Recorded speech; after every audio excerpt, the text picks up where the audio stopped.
Hey gang, and welcome to your very first Tailwind CSS tutorial.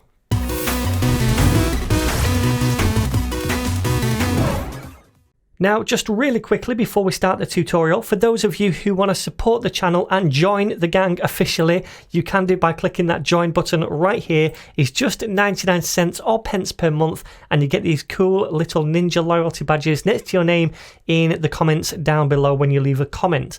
You can also join by clicking the button right beneath the video. If you're watching one now, which I'm guessing you are, it does exactly the same thing.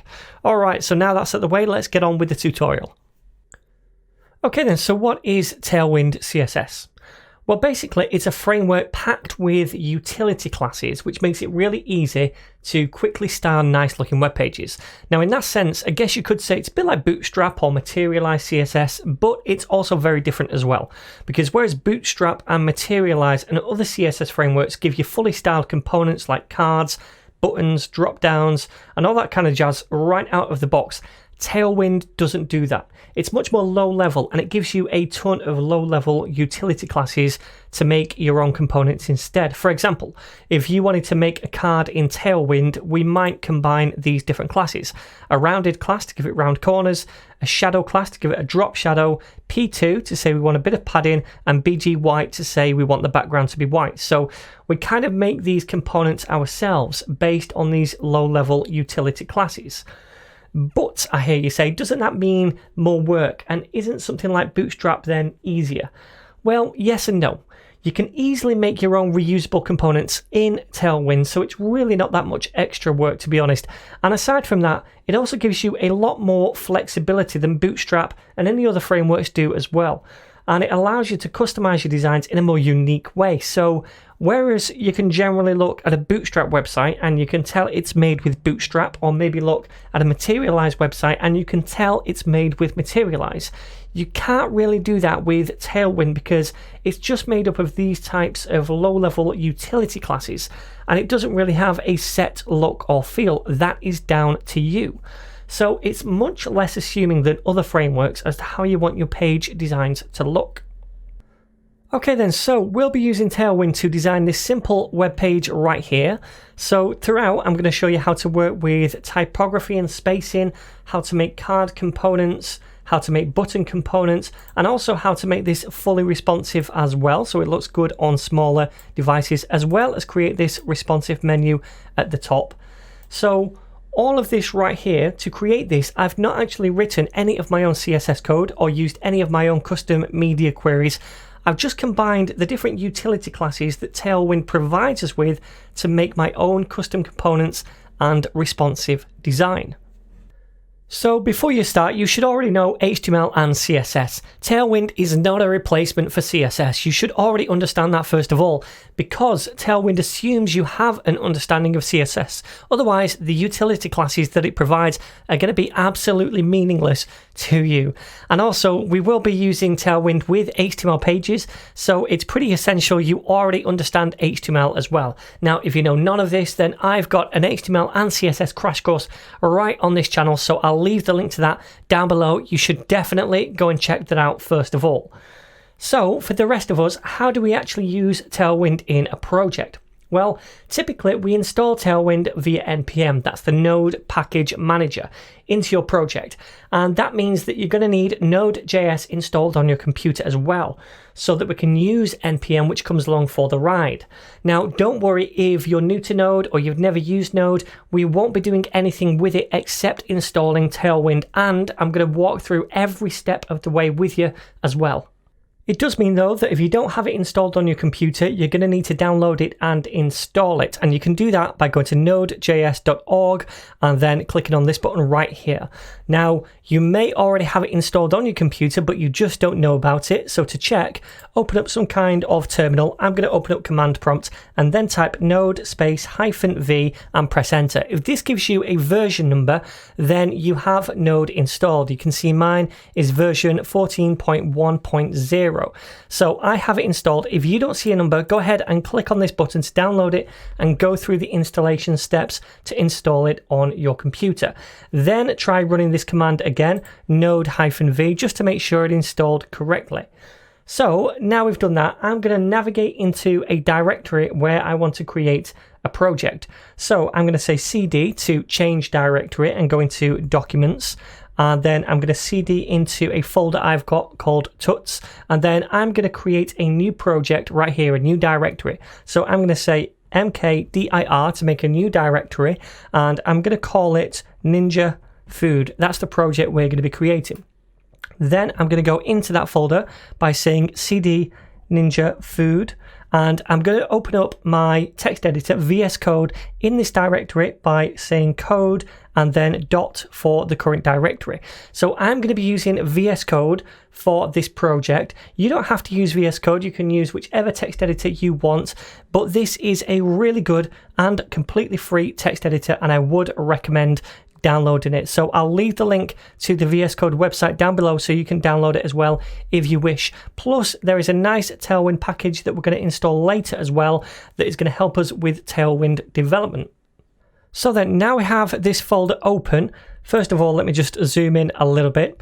The next thing I'm going to do is open up a terminal right here and go to new terminal. So the first thing we're going to do is create a new package.json file using npm, and this is why we need Node installed, because npm comes along for the ride when you install Node.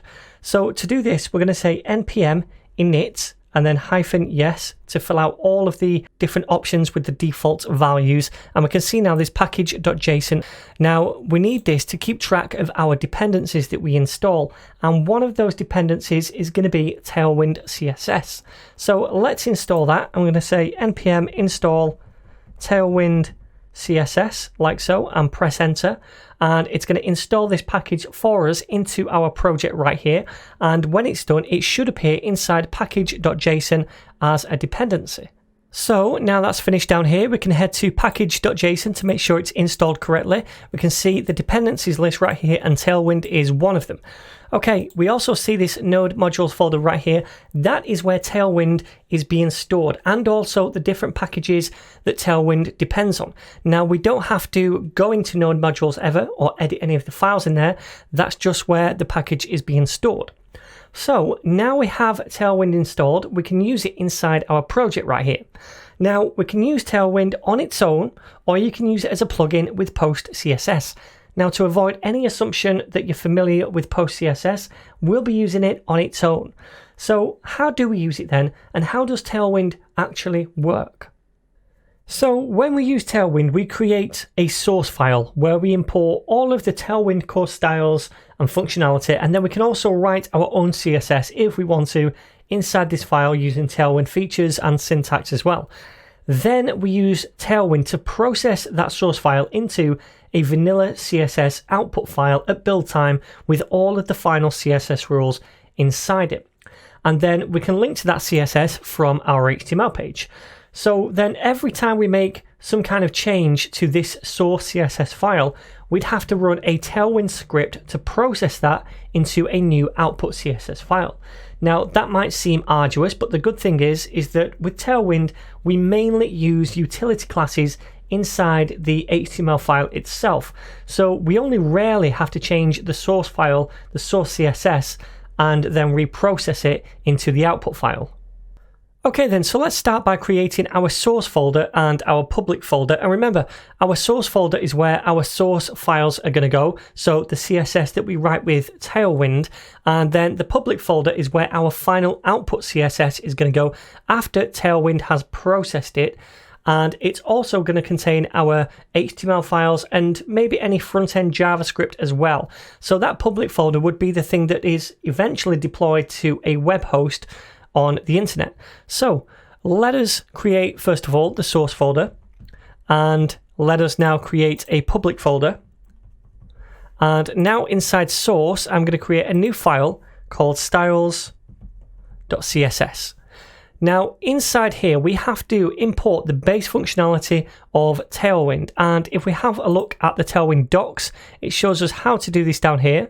So we have already installed Tailwind CSS using npm. We did that a short while back. Now it's saying we need to add these 3 lines to our CSS, the source file. So I'm going to copy those and I'm going to paste them right here. So This is a Tailwind directive, and it's just basically getting all of the functionality for us from Tailwind. So the base, the components, and the utility styles.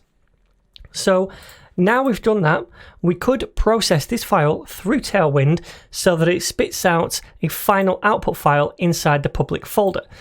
So what I'm going to do is go to our package.json file right here, and in this section we're allowed to register certain different scripts that we can run down here in the terminal. So that's what I'm going to do. I'm going to delete this test script right here, and I'm going to replace it with one called build-css, because that's what we're going to do. We're building this CSS into an output CSS file using Tailwind. Now you can call this what you want, it doesn't matter, but this makes sense to me. Okay, so this script right here is basically going to use the Tailwind CSS package by saying Tailwind CSS and then build, and then we say where the source file is. Well, it's in the source folder /styles.css. Then we use dash and O to say where the output file is going to be. This is the output flag right here, and that is going to be inside the public folder /styles.css. Now it doesn't matter that this thing right here doesn't exist inside the public folder yet. When we first run this script and Tailwind does its thing, it processes this file and it outputs a new file for us. So let's save this and try running this down here in the terminal. Now the way we run a script in the terminal is by just saying npm and then run, and then whatever the script is called, in our case build CSS. So build-css, press enter, and Tailwind is going to process that file for us and output it in public /styles.css. Okay, so there it is. This is the output file with all of the Tailwind utility classes inside it. All right, so we could use those inside our HTML file later on. So then, whenever we change this file right here, if we add our own styles or use different Tailwind directives later on, which we will see, we're going to have to reprocess that every time we change this, so it updates this file over here. But again, we won't be editing this file that often, because mainly we're just going to be adding Tailwind utility classes to our HTML elements, but occasionally we will come in here. Anyway, now we have this process in place. Next up, we can create our HTML page, and we'll do that in the next lesson. But finally, I just want to show you where to find all of the course files for this series. So because I'm a super ninja, I've created course files for every single lesson in this tutorial series, and they're on this GitHub repo right here called Tailwind Tutorial. This link is going to be right down below in the description. So I've created code for every different lesson in this tutorial, and if you want to see the code for a specific lesson, you'll have to select the lesson branch for that lesson. So for example, if you want to see code from lesson 5, then go to the branch drop down, select lesson 5, and you're going to see that code right here. Okay, so there we go, my friends. That is your introduction to Tailwind. I really hope you enjoy these videos. If you do, my friends, do not forget to share, subscribe, and like. That really means a lot. And I'm going to see you in the very next tutorial.